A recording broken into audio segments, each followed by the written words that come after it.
Hello, hi. Today we are testing the RTX 5060 Ti 16GB overclocked at 1440p with DLSS and frame gen and multiple different titles. Some of them will be running natively because those games don't support DLSS or frame generation. But without further ado, no bullshit, we're gonna get straight into the benchmarks. Alrighty. Okay, so this is Cyberpunk 2077 running at native 1440p. I'm going to go ahead and show you my settings here. DLSS on quality, DLSS frame generation 4 times, because again, if you're buying this card, you're buying it for DLSS and frame generation and ray tracing, not raster performance. I will say this again. We're going to go ahead and turn on ray reconstruction because it just looks better. We got ray tracing on Psycho, crowd density medium, everything else is on ultra. Alrighty. And we're getting a solid 120. So we're getting like 60 native, I would assume.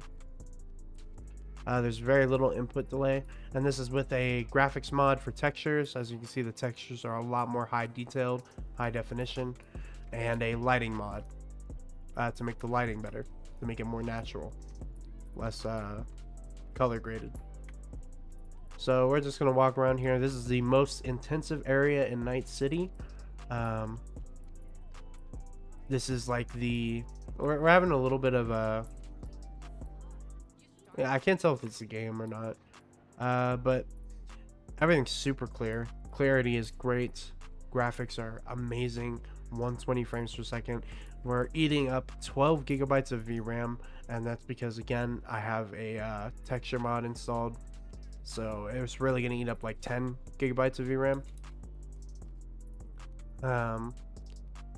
But this is the most demanding spot and we're hitting 120s, so I'm kind of excited to explore out of here. Let's find a car. Unfortunately, this is YouTube we're talking about. They steal all your money.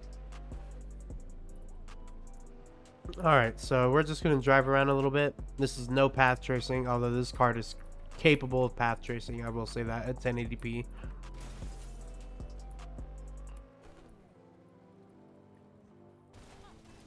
Out of my way. And we're hitting 144 outside of the most demanding area in Cyberpunk.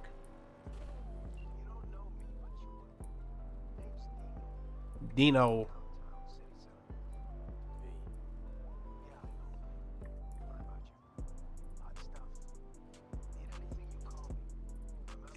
Okay, so we're hitting a low of 115 there because it's having a high quality model rendered in the top left. And this is a very demanding area too. We're hitting 130s. Yeah, here we go. This is perfect.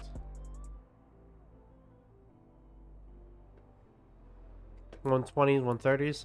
Great performance at 1440p with frame generation on. Beautiful. Yeah, you could play at 1440p Cyberpunk, ultra settings, ray tracing on ultra, Psycho settings, no problem. Moving on to the next title. So here we have Halo Infinite, 1440p ultra with ray tracing on. There's no DLSS, no frame generation whatsoever, and Halo Infinite's a pretty well optimized title on PC. So yeah, let's just get straight into it. This is with ultra textures as well, or high-res textures as well. No sharpening.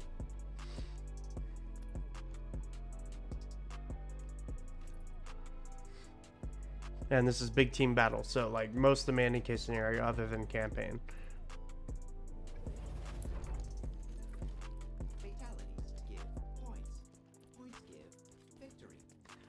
82, 83 FPS. I think this is Slayer.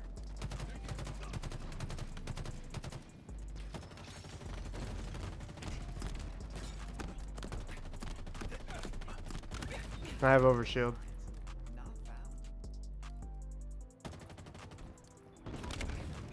Damn, I didn't think he saw me. Okay, so we're getting like 80s to 90s, 1440p ultra settings with ray tracing, no DLSS, so this is just native performance. It's pretty good. You know, for a game that's well optimized and still graphically looks really good. Yeah, that's pretty good. I'm satisfied with that. Okay, I'm doing ass because I don't normally play big team battle. I play team doubles. And that's my excuse. I play team doubles.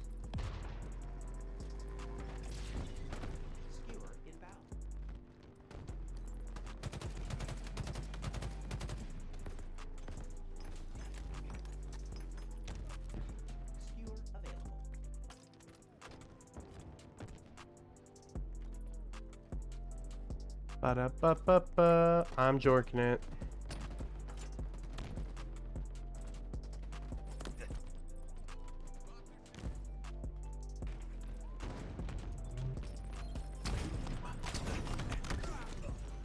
I don't like the tracking rocket launcher. Just let me shoot it. What?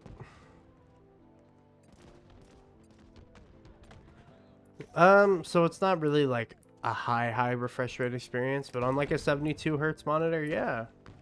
Even 144 hertz, you know, this is still pretty good.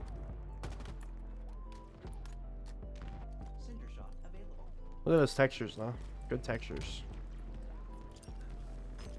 Okay, everyone else is throwing frags. Let's do the same. It worked.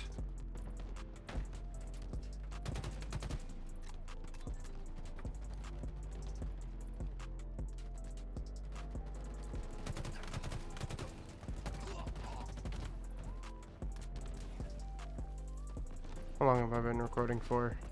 I really don't feel like playing this game right now.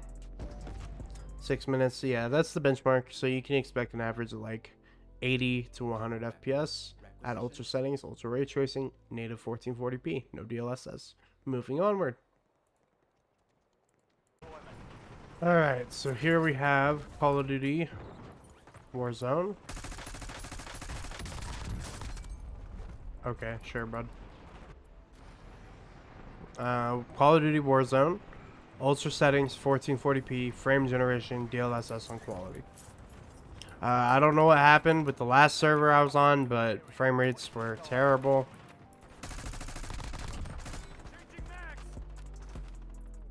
So I just left. I'm gonna go ahead and get an average just before. I'm getting like anywhere from 119 to 140. Just in case it does the same thing again and Call of Duty's just being weird.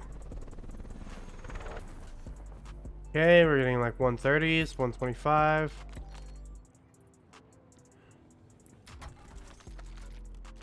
(1440p), high refresh rate experience, no input lag whatsoever.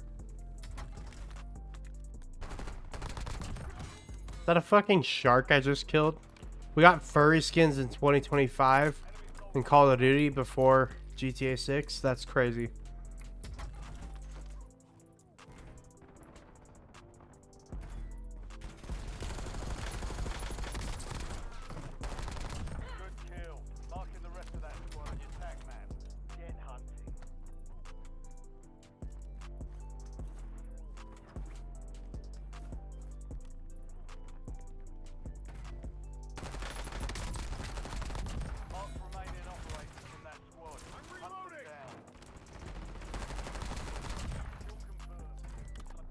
Okay, so we're getting 140s on average, 1440p,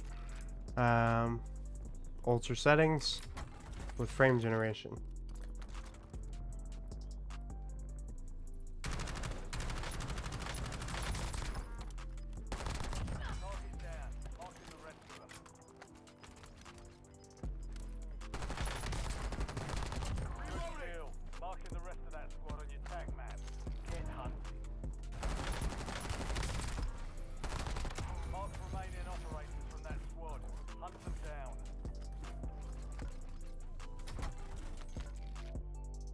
Car.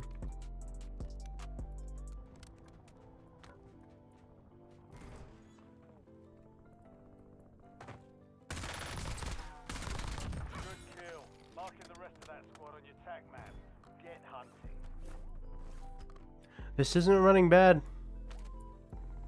Not even maxing out VRAM, so a little 4K action at ultra. Maybe. Yeah, no way I'm hitting that with this thing.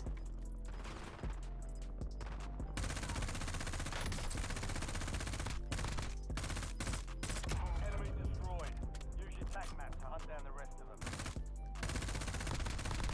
Good kill. Marking the rest of that squad on your tac map.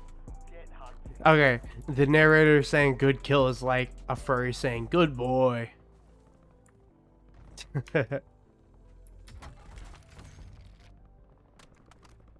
Getting like 140. Dude, this is a high refresh rate experience. This is nice. Like, I have no complaints whatsoever. I'll replace the fire with this. It's all on you. Stay alive so your squad can redeploy. Enemy soldier incoming.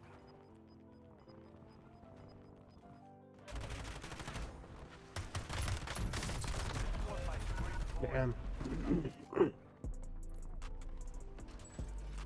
Not much you can do with a pistol. I think I'm gonna end the benchmark there. We're getting like 140s consistently. Ultra settings, 1440p, DLSS frame generation. Looks amazing. Moving on to the next game. Okay, so here we have Delta Force at 1080p, or not 10. Dude. 1440p, excuse me.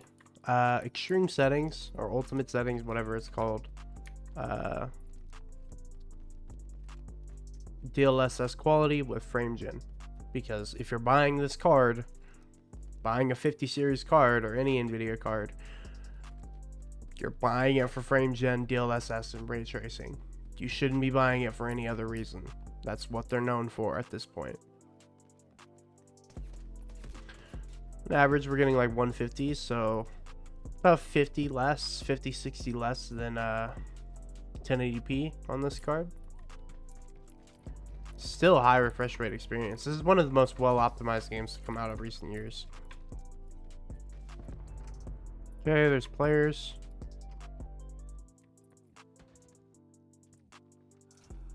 Gold crest. Nice. Somebody just opened a door.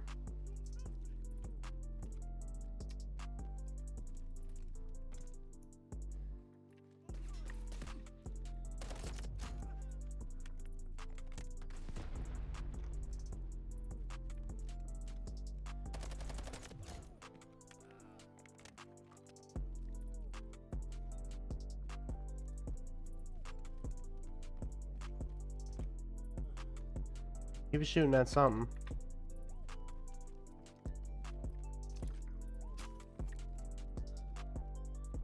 There's a player in here. Never mind.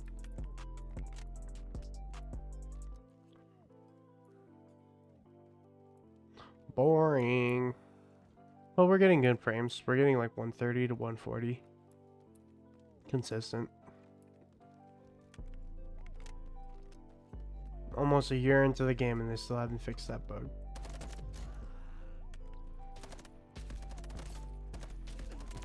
That sucks. I hate it. One of my least favorite in the game.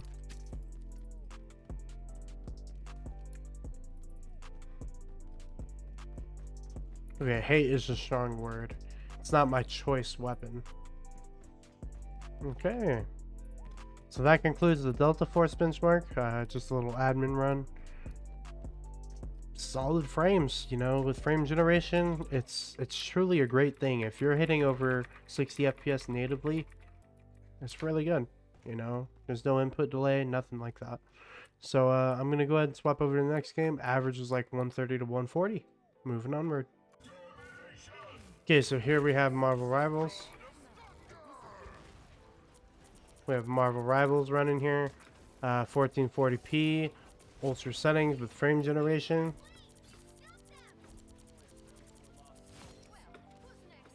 Lumen on, DLSS quality.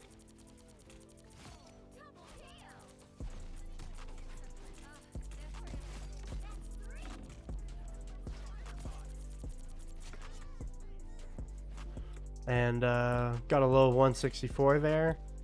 Average 170. Yes, it's a bot match. I don't feel like sweating. It's late. I already went through my sweat phase of today. Get out of here, Thor.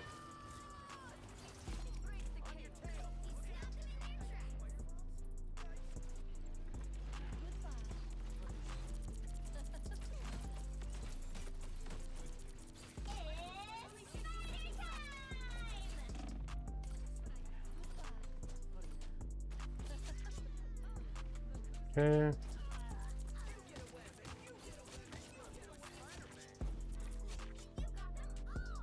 Nice. 180.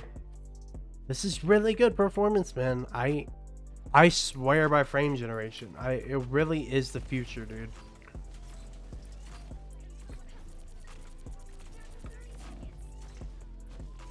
It really is the future. Like, you can't achieve these kinds of frames on rasterization unless you buy the highest end graphics card.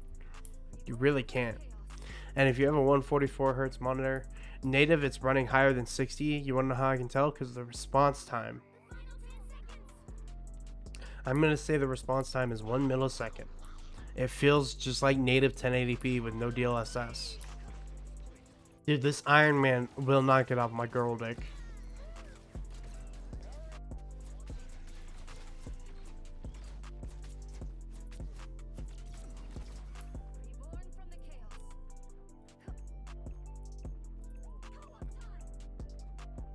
Yeah, but average is like 170s for sure.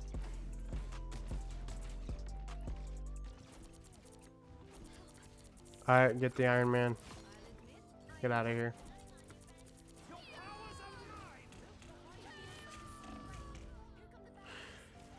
Where were the heals, dude? This is the problem with Scarlet Witch, is nobody gets heals when you're ulting. Just the most vulnerable ult in the game. Alright, I'm gonna cut the benchmark here. Minimum was like 162, I believe, and average was 170s. It's really good. 1440p, ultra settings, Lumen, all the way up. DLSS quality. Yeah, that's phenomenal. Moving on to the next game. Okay, so that was 1440p on the 5060 Ti, 16GB. More than enough VRAM for 1440p ultra settings. DLSS on quality, frame generation, and like I will reiterate it over and over again, if you are buying NVIDIA in 2025 or an RTX card, you are buying it for the bells and whistles. You are not buying it for rasterization performance. If you are malinformed and you should just buy AMD. This card runs insanely well at 1440p with DLSS quality and frame generation. Above 60, above 100 in most case scenarios. Phenomenal performance. Highly recommend it. I think the benchmarks show for themselves. This card is well worth the price. Don't believe in the propaganda that tech talkers are gonna tell you, which is tech TikTokers, which is, oh, you're probably 13 and this is deep, you know. No, it's genuinely a good card. It really is. That's my conclusion. Next benchmark will be 4K. I don't think this card's capable of 4K, but I'm going to give it a shot at medium settings, and we'll see where it goes. Thank you for watching. Bye.